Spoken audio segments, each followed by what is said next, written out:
এখানে যে কারণে আপনাদের সামনে এসে দাঁড়িয়েছি, আপনারা অনেকেই দেখেছেন কয়েকটা ইস্যু খুবই আলোচিত বাংলাদেশে এখন চলতেছে। এর মধ্যে একটা বড় ইস্যু হচ্ছে গিয়ে যে প্রশ্নপত্র ফাঁসের সাথে পিএসসির দেখা যাচ্ছে যে উপসহকারী সহ এবং পিএসসির চেয়ারম্যানের গাড়ির ড্রাইভার সৈয়দ আবেদ আলী, তারা ধরা পড়েছেন।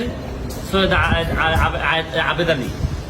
আবেদ আলী সাহেবের স্টেটমেন্ট আমি দেখলাম, দেখে উনি বলছেন যে এই প্রশ্নপত্র ফাঁসের যে টাকাটা ইনকাম করছেন এটা নাকি আল্লাহর রাস্তায় ব্যয় করছেন। মানে এর চেয়ে দুঃখজনক আর এর চেয়ে এরকম দেশ আমি পৃথিবীর কোথাও দেখি নাই যে 2 নম্বরের টাকা উনি সগৌরবে বলছেন যে এটা উনি আল্লাহর রাস্তায় খরচ করছেন। এটা আমরা হয়তো ফান হিসাবে নিচ্ছি, কিন্তু আজকে যে কারণে আসছি আমার কাছে মনে হয়েছে যদি একজন সংসদ সদস্য হিসাবে আমার বলার সুযোগ ছিল, যদি পার্লামেন্ট থাকতো। পার্লামেন্ট যেহেতু নাই, এটা আমার বলার সুযোগ আপাতত আমি পার্লামেন্টে পাচ্ছি না। পার্লামেন্ট যখন হবে তখন হয়তো আমি এটা বলতে পারবো। এখন আমি একজন ব্যারিস্টার হিসাবে আমার বিভিন্ন আইনগত ব্যবস্থা নেওয়ার সুযোগ আমার আছে। এখানে পিএসসির চেয়ারম্যান সাহেবের ড্রাইভার উনি প্রশ্নপত্র ফাঁসের সাথে জড়িত, এর মধ্যে উপসহকারীও আছেন। তো উনি ড্রাইভার থাকাকালীন সময়ে পিএসসির চেয়ারম্যান অনেকেই ছিলেন। এখন প্রশ্ন হচ্ছে গিয়ে যে পিএসসির চেয়ারম্যানরা যারা যারা ছিলেন তারা এই দায় এড়াইতে পারেন কিনা, তারা এটার সাথে যুক্ত ছিলেন কিনা। এখন আমার ড্রাইভার আমার যদি ব্যবসাপাতি করে অথবা ড্রাইভারের মাধ্যমে ওনারা টাকা নিয়েছেন কিনা এটা ভালোভাবে দেখতে হবে। কারণ ড্রাইভারে ধরার পর যদি এটা ধামাচাপা পড়ে যায়, আরে ড্রাইভার করছে এটা বুঝেন না, হয় অনেক সময় এইগুলা বলে কিন্তু চাপা দেওয়ার একটা প্রক্রিয়া থাকতে পারে। এইটা আমার মনে হয়েছে যে এটা সরকারের দেখতে হবে। সেকেন্ড হচ্ছে কি, যে কারণে আমি মেইনলি আমার কাছে মনে হয়েছে যে এই প্রশ্নপত্র ফাঁসের কারণে সেই 33তম বিসিএস থেকে 33তম বিসিএস থেকে 46 পর্যন্ত এই পর্যন্ত উনার মাধ্যমে অনেকেই সরকারি চাকরি পেয়েছেন, বিসিএস কর্মকর্তা হয়েছে এই প্রশ্নপত্র ফাঁস করার মধ্য দিয়ে। তাইলে উনি যেহেতু ধরা পড়েছেন, তাইলে এখন যারা তদন্ত করতেছেন তাদের মেইন কাজ হবে এই প্রশ্নপত্র ফাঁসের মধ্য দিয়া এই চোর এই চোরগুলা যারা প্রশাসনের বিভিন্ন জায়গায় বিসিএস কর্মকর্তা বা বিভিন্ন হিসাবে বসে আছে তাদেরকে তড়িৎ তাদের নাম সবার সামনে নিয়ে আসতে হবে এবং এদের বিরুদ্ধে ব্যবস্থা গ্রহণ করতে হবে। আমিও তো বলি মাঝে মধ্যে অনেক সরকারি কর্মকর্তা, ইভেন ডিসি ধরেন অনেক বড় বড় কর্মকর্তা, এদের কথাবার্তা আমার শুনলে মনে হয় যে আরে এত ইনকম্পিটেন্ট একটা লোক ডিসি হয় কিভাবে, একটা ইনকম্পিটেন্ট একটা লোক ইয়নো হয় কিভাবে। আমি যখন দেখি তখন আমার হিসাব মিলে না। এখন আইসা ওই সৈয়দ আবেদ আলীর মাধ্যমে আমার কিছু হিসাব মিলতেছে।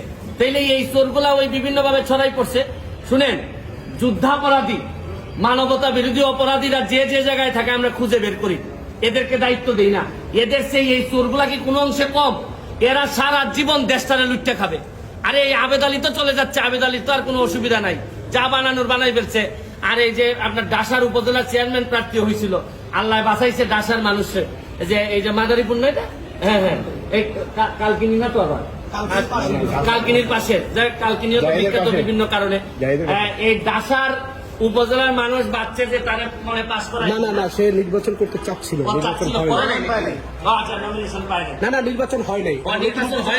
তো যাই তার কাছে যে মেকানিজম ছিল তাতে আল্লাহ মাহবুব জানে হয়তো নির্বাচন হলে পাশও করে যেত। তো এখন হচ্ছে কি আমার মেইন নাইলে যদি এর ভিতরে আমি ব্যবস্থা না দেখি আমি হাইকোর্টের শরণাপন্ন হব। কারণ আমাদের তো জায়গা হচ্ছে কি হাইকোর্ট। যদি এই ব্যাপারে ব্যবস্থা গ্রহণ না করা হয়, কার আমলে এই ড্রাইভার সাহেব ছিলেন পিএসসির চেয়ারম্যান, তাদের এইটার দায় দায়িত্ব আছে কিনা, তারা এটার সাথে জড়িত কিনা। এরপর হচ্ছে গিয়ে এই প্রশ্নপত্র ফাঁসের ঘটনায় কারা কারা অবৈধ সন্তান হিসাবে প্রশাসনে জন্মগ্রহণ করছেন এবং জন্মগ্রহণ করে এখন বিভিন্ন ভাবে দলীয় তকমা লাগাইয়া ভালো ভালো অবস্থানে আছেন, এইটা আনতে হবে।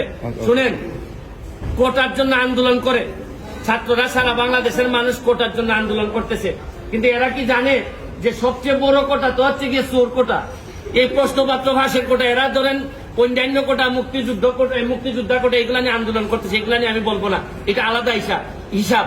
কিন্তু জানে না, এরা যদি জানতো যে সবচেয়ে বড় চোর দুর্নীতিবাজ কোটাটা হচ্ছে গিয়ে বাংলাদেশের বড় কোটা, এই কোটার বিরুদ্ধে আন্দোলন করলে সব জিনিস সুবিধা আমরা পাইতাম। কিন্তু এটা আমি পরে হয়তো আরেকদিন বলবো। তবে এখন আমার বক্তব্য হচ্ছে স্পষ্ট, এদের বিরুদ্ধে কারা কারা প্রশাসনে আছেন তাদেরকে বের করে তাদেরকে আইনের আওতায় নিয়ে আসা হবে, নাইলে এই দায় সারা জীবন বাংলাদেশের বয়ে বেড়াতে হবে। আমি একজন এমপি হিসাবে, একজন ব্যারিস্টার হিসাবে আমি মনে করি এটা জাতির সামনে নিয়ে আসা আমার দায়িত্ব। আপনাদের মাধ্যমে আমি এটা ছড়াই দিতে চাই এবং আমি দেখতে চাই যে কি ব্যবস্থা গ্রহণ করছেন, নাইলে আমি মাননীয় প্রধানমন্ত্রীর কাছে প্রয়োজনে যাব, মাননীয় চিফ জাস্টিসের কাছে যাব, কারণ এইভাবে একটা দেশ চলতে পারে না। চেয়ারম্যানরা জড়িত ছিল কিনা এগুলা ওনারা নিজেরা কিভাবে করলো, প্রশ্ন যাতে পরবর্তীতে আউট না হয় এগুলা নিয়ে তদন্ত হোক। পিএসসি কিভাবে নিজে প্রোটেক্টেড হবে এইটার জন্য তদন্ত কমিটি করে তারা তাদের প্রোটেকশন বাড়ায়। কিন্তু এর আগে কারা কারা চোর ছিল, দুর্নীতিবাজ ছিল, বাটপার ছিল, এগুলা বেরোয় আসা জরুরি সবচেয়ে বেশি। Thank you. পিএসসি কমিটি, এই যে বাংলাদেশের কমিটিটার আমি ভয় পাই আরো বেশি। কমিটি করলেই মনে করলেন যে দামা চাপা দেওয়ার জন্য একটা প্রক্রিয়া শুরু হইলো। আরে কমিটির কি কাজ? চোররে চোর ধরছে পুলিশ, চোর ধরার পর চোররে বলবে যে 8 পয়সাতে কে কে চোর আছে বল। এখানে আবার ভদ্রলোকের কমিটি করার দরকার আছে কি? পিএসসি হোক, টিএসসি হোক, যত এসসি হোক না কেন, চোর যারা যারা বলবে এই জায়গায় পুলিশ যাবে। এখানে মধ্যে এই তদন্ত কমিটি করা মানে একটু আস্তে, এর মানে হজম করার জন্য একটু টাইম নেওয়া। এগুলো আমার অভিজ্ঞতা থেকে বলবো।